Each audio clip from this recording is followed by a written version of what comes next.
What's going on, guys? I'm Tommy, and I'm coming at you with an action figure review. Today I'm going to be reviewing Hasbro the Black Series Imperial Praetorian Guard from The Mandalorian. I really didn't think we would see Praetorian Guards after The Last Jedi, and to see them in a slightly altered design here in Season 3 of The Mandalorian was really cool. We got 3 of them, each with a unique weapon, and it's really cool that they packed in a couple of those weapons with this release for kind of like an army buildable feeling. I actually found this figure at one of my local Walmarts in the new Power the Force Walmart shipper, which has been showing up in Walmart stores all over the United States. If you want to check out my vlog where I showed off finding this figure and all the rest of the figures from the shippers, you can go check that out on the channel. In the meantime, let's check out this guy for now. He is a mainline release for 2025. He's going to come in the standard packaging for the Black Series right now. So you have your Black Series logo up at the top, your big plastic window showing you the figure and his 2 accessories. You have the character's name in vertical text here,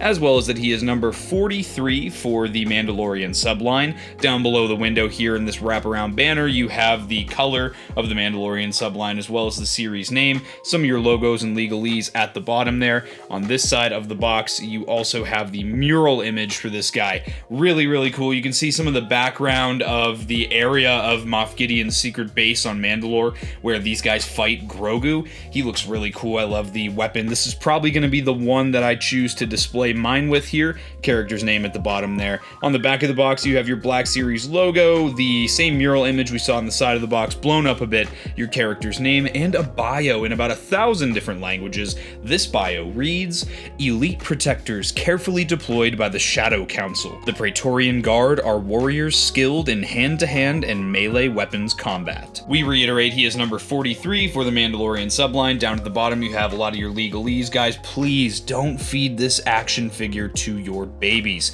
On this side of the box, you have your Black Series logo, as well as some of that wraparound window. On the bottom of the box, even more legalese, and on the top, nothing. That about wraps it up for the packaging. Let's get this guy opened, and we'll check him out.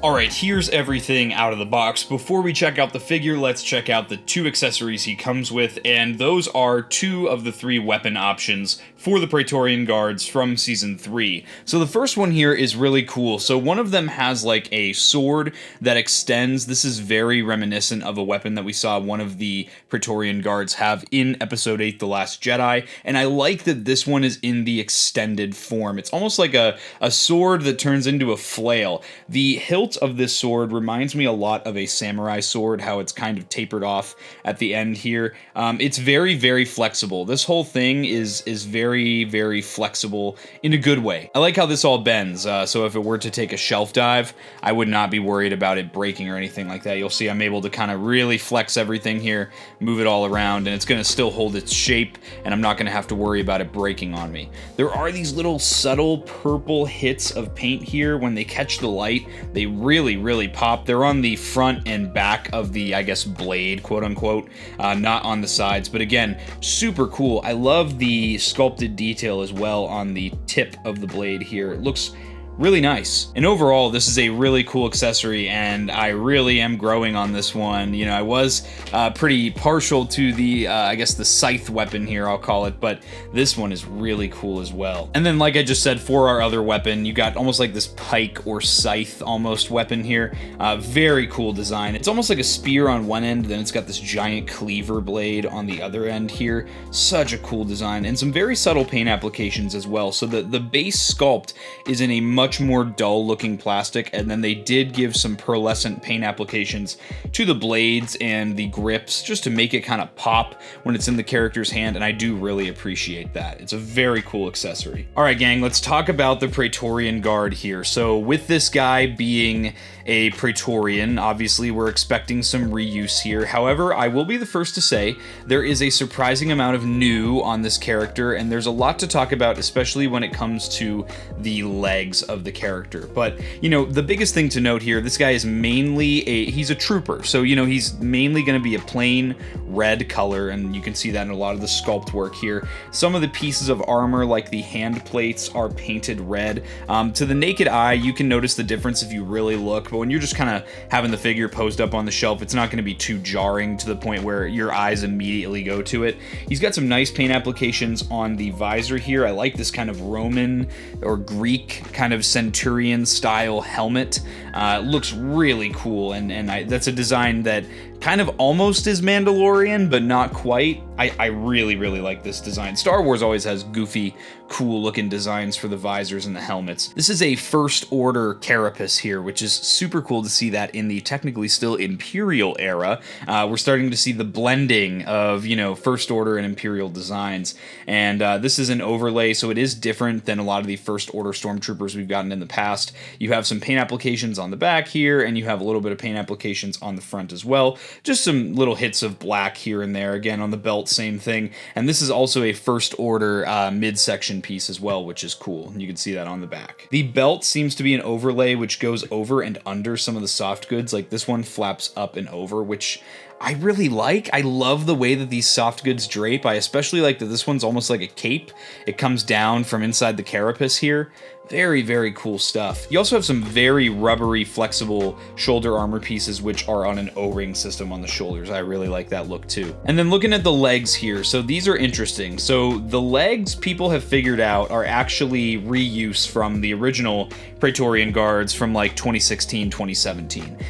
That's annoying to me because it's got pinned double jointed knees. I'm just not a fan of the way those look. Thankfully, on this particular character, those will get hidden pretty well by all of these soft goods draping down. I own all three versions of the sequel trilogy Praetorian Guard in my Black Series collection, and I have had good experiences with these legs, so they're not the worst. It's more an aesthetic thing for me. What they did change, however, was the upper thigh area. So I guess to save from, you know, having to tool a new leg, they just reused the bottom half, and then they actually retooled this to take away the thigh swivel cut. They did put this on the newer hip joint that they've been using, and if you guys know me though, I have a frustration with these newer hip joints from the Black Series because it doesn't really reach a happy medium. It's very frustrating because if they were to just carve out more of this inside of this joint here, this would give you a lot more motion, which this one is definitely one of the better ones in the line. It's got some pretty good range, not to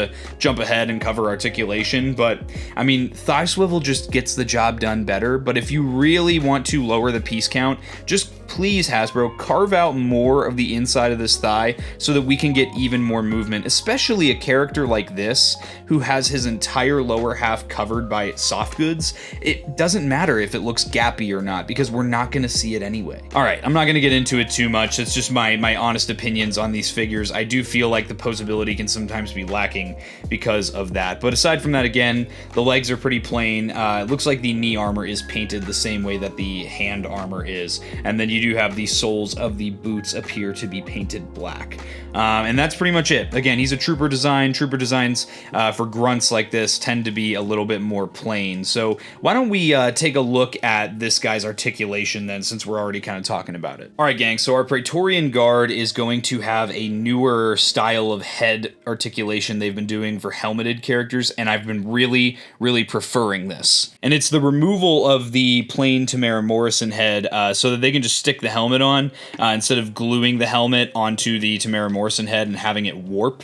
I'm really happy with this way of them designing it now, and this is highly preferred. All right, so he's technically going to have a barbell jointed neck. So you're going to have a ball joint at the helmet here, I guess, where it inserts into the helmet. Then you're going to have one at the bottom of the neck as well, so you'll get a lot of movement out of that. So our Praetorian can look down a good amount if you really push the head forward.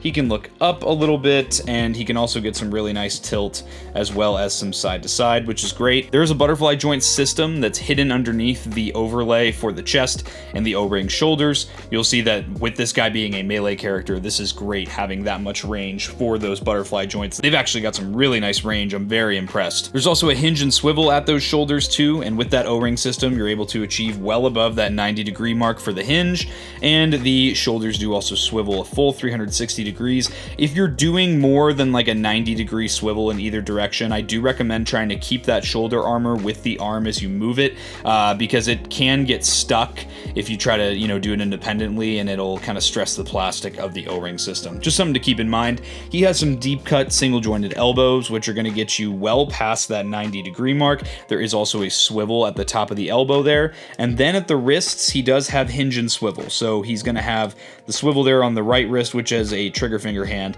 and then he's going to have a vertical hinge there, and then on the left hand here, looks like a horizontal hinge with another trigger finger hand. This guy's going to have a ball joint at the midsection, which as you can see has some amazing range. I don't think I could ask for any more from that. And then if we move up his skirt pieces here, we can see again, I was talking about it, the ball joint at the hips, which the ball joint itself, when it's not trying to also be a thigh swivel, works fine. It's got plenty of range. However, again, this guy has pretty good range actually for that thigh swivel faux, I guess, movement. But it still just, I think, misses the mark as opposed to a regular thigh swivel because they haven't carved out enough of that inside of that thigh. I've harped on it enough. We'll move on. We have the pinned double jointed knees, which I've always thought are very ugly. Yes, they have some amazing range. He can kick his own butt, which is much more than a single jointed knee can achieve. However, when you look at it from the front, when the joint is exposed, it just looks really gappy and ugly, and you can see the hinges exposed. Just not my favorite, just for me personally, as far as action figures go. And then down at the ankles here, you have a forward-facing pin for rocker, as well as a hinge, which has some pretty great forward and some really great back as well. Overall, I mean, aside from the hip joint thing, which I don't even think is really going to be that bad on this guy once I start posing him up, the posability is pretty impressive on this dude, especially for such a minor character. I'm really glad that they put some effort into giving this guy good articulation while also making the design very functional. So let's get this guy with his couple different accessories in hand in a few different poses. We're going to start off with the sword here, so we'll get that into the right hand. That fits very snugly in the right hand. You'll see it passes the shake test for sure, and we'll get this guy posed up a few ways. I love how the soft goods work on this guy, as they just really easily move themselves out of the way, and they kind of drape nicely too. I really prefer this over that traffic cone look that the hard plastic will give. And here we have right off the bat a really nice wide pose with that sword accessory in hand. I really like this one. It's really grown on me. Here's a much more exaggerated pose. I actually have him balanced on one leg here. If I move the soft goods ever so gently, you can see I have him balanced. He looks really great. I really am enjoying this guy. All right, here's our first pose here with that other weapon in hand, and you'll see I've got him kind of mid-stride like he's stalking Paz Vizsla before these guys ultimately kill him in that really awesome scene. And again, this accessory fits really well into the hands. It passes the shake test. Everything about this guy looks great. Here's another nice little wide stance here. You can see you can still get this guy into some nice low poses here, no problem at all. And here's how he scales up with the new Moff Gideon Dark Trooper armor figure, which I do also have a review for out on the channel. These guys pair really nicely together, and I can only imagine if you had all three of these guys that you saw on the show, I think they would make a really great shelf presence. But that's going to be all for this review, guys. This is definitely worth a pickup, especially if you got that Moff Gideon, or if you're just a fan of the Imperial Trooper variants. This is absolutely worth a pickup. I think you'll have a lot of fun with this figure, and I think that he's just a really neat one. Overall, I'm really, just cool factor alone, this guy's worth a pickup. But thank you guys so much for watching this review. If you did and you're not yet subscribed, subscribe to Blitz Transmissions. I've got awesome Star Wars content coming out all the time. If you're an ARC Trooper in my Patreon, you would have seen this review early. If you'd like access to early content, monthly giveaways, and other awesome benefits, check out the link to my Patreon in the description below. In addition to that, if you are a Rancor Battalion channel member here on YouTube, you also would have seen this review early. If you'd like access to exclusive badges in my comment section, priority replies, as well as early reviews like I mentioned before, and you get to vote on what I review next for the channel, you can check out that link in the description below. You can also check out Blitz Transmissions merch. If you'd like some merch, check out the Blitz Transmissions Armory over on Printify. Link to that is in the description below, as well as links to my Discord and all my social media. Guys, I hope you enjoyed this review. I'll catch you for the next one, and may the Force be with you. Breaking off all units. Fire at will. 1-2, pick your targets. Too many, Captain. Watch your stabilizer, Gold 6. Anybody cover me. I got 2 vultures on my tail. Gotta hold them here. Watch Watch your left! I can't shake him! I'm hit! I'm hit! Where's our reinforcement?